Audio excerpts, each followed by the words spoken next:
So first thing I want to talk about is sports. What a surprise. You can't go sports with these guys. But first thing I want to talk about is hockey going on. We got the Stanley Cup playoffs going on. Yesterday, we got a big Montreal win. Currently, that series is 3-1, Tampa Bay. And yeah, what do you guys think so far about this series? I mean, I think this podcast intro has more energy than the entire Stanley Cup Finals. Told you when I run this show, I'm gonna keep high energy all the time. High octane offense, just like the Tampa Bay Lightning offense. That's a great segue, actually. I like that. No, Tampa Bay's been electric, and they've obviously scored lights out all playoffs. But in the second final, they've been arguably the better team in games 1 and game 3, and parts of game 4. They were the better team, and led by their hacking offense, Kucherov, Stamkos, Point. They're unbelievable. They're nuts, and they have their tending net Vasilevsky. Stupid. He stops everything. But it's going to be tough for Montreal to drag their way back. But of all the teams from the Final Four, I think they're the one team that could do it. Yeah, Ian, got anything? I mean, Montreal is probably going to come back down 3-0. Let's be real here. This is the Montreal Canadiens. This is the NHL. This is how this all works. It's just you play the slow grind, 3-2 overtime game, and then you just win every game for the rest of the finals. Even though I think I texted Ravisher, SYP Creator Rav last night. I texted him like, "Can we just get this series over with? Like, can we just be done with this? Like, can we just get to the off-season content?" But you're probably waiting for your Seattle expansion draft. What made you say that? Exactly. Yeah. So are you gonna switch over to Seattle, or you're gonna loyal to the soil? You and Detroit. I'll have rooting interest in both. I mean, I write about Seattle, and I'm a Red Wings fan. Like, I have enough Red Wings stuff that I can't give up my fandom now. So it's probably like 55-45 Red Wings to Kraken support, I would say. Oh, that's fair. Interesting. But yeah, I got a question for you guys. Bring it. So, why is Montreal so good? Why are they so good? They're down 3-1 in the Stanley Cup Finals. They were the 18th best team in the regular season. Why is Montreal so good? Yeah. Is it due to maybe the emergence of Cole Caulfield? The Tyler Toffoli signing? I have an answer for that. Yeah, go ahead. So if you look at, frankly, both Montreal and Tampa Bay, but if you look at Montreal, start from the net. Who's in net? You have Carey Price, who is arguably the best Canadian goalie right now. That, up for debate. Fleury just won the Vezina, up for debate. Anyway, Carter Hart's in there too. Yeah, okay. Ian, you're not biased at all, but that's okay. Price, again, you have Price in net, who's a brick wall. And then you look at the defense core, you look, Weber, Sherratt, Petrie, Edmondson, Romanov, who had a big game last night, and Kulak was good. And plus they've got Gustafsson and Merrill on the bench.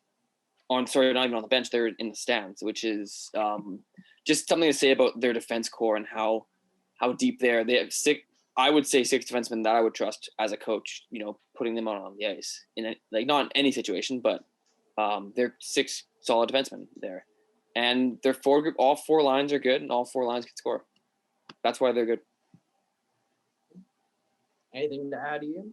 I mean, I would say Montreal has arguably some of the worst asset management of any team in the league, but outside of that, I think they're a Stanley Cup finalist, and they,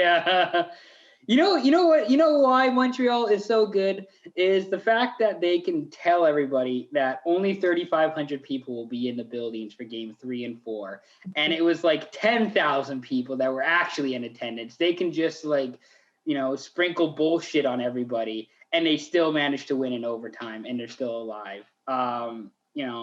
It's only a lie if you believe it's a lie. And Montreal has no one believing it's a lie.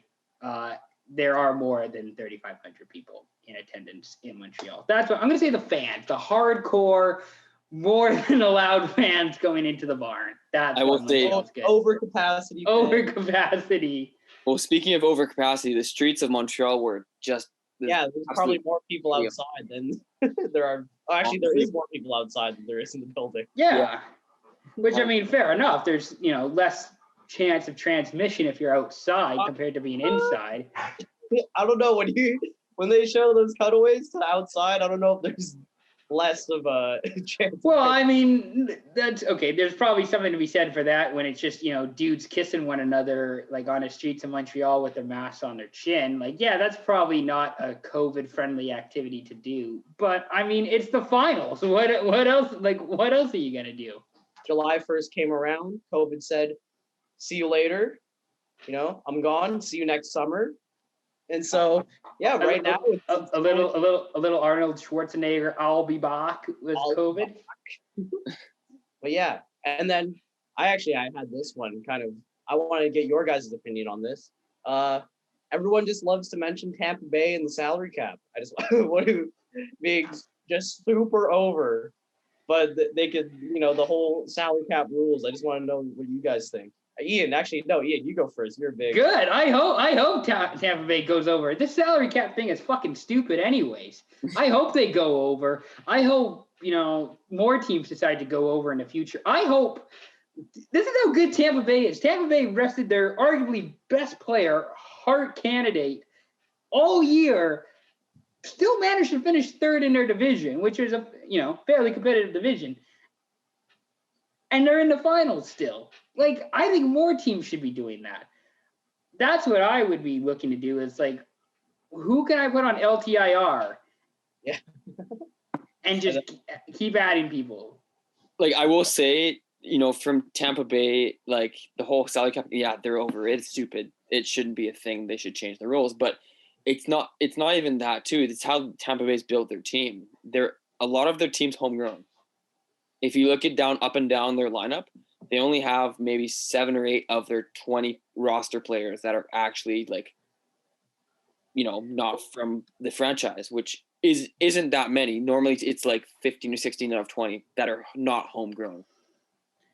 Shout out the Red Wings for acquiring Kyle Quincy for a draft pick that would eventually be Andrei Vasilevsky. Let's go. That was a trade? That was a trade. You could go pull that up right now. That was a trade that Kyle Quincy was traded for a first-round pick. I'm pretty sure he was, yeah. Wow. Ken Holland is great, and that's why he's running the show at Edmonton. He's a vet. He knows what's up. Yeah, the intangibles. So, yeah. And then, yeah, you guys think, what do you think? Is Montreal kind of in the mud now, though? It's 3-1? You guys think? I'm going to say the Habs come back because fuck it, why not? The Habs will fight. If there's any team that'll do it, it's the Montreal Canadiens, who will just like play their trap, slow grind game and will bore the hell out of everybody for the next 3 games and then win them all. Then win. Yeah. The other thing, well, I mean, Montreal has to have Price playing better, and he was better last night. So that's a key thing. If you can get Price back, then you're solid. Yeah, Price will be obvious. I mean, without stating the obvious, he is the backbone of that team. What Montreal does in the next 3 or 1 or potentially 3 games will rely on solely what he does. Well, not solely, but a lot on what he does. Yeah, 100%. Yeah, no, you said it yourself. Yeah, Price really is that backbone of that team and stuff. And so I think they really came together with from the Toronto series to come back, and then they fought all the way back, carried that momentum over to the Winnipeg one, and then then Vegas I think was like their real first challenge of like actual playoff hockey, like carrying all that momentum over, and now you got to fight on your hands in Vegas. And so I think I mean I kind of thought the same as Ian, to be honest. I was like I think they get to 7, to be honest. Like I really think they have that kind of grit and heart to really come back. Like you seen that picture of Brendan Gallagher, his face is all messed up. Corey Perry's face a while ago, absolutely messed.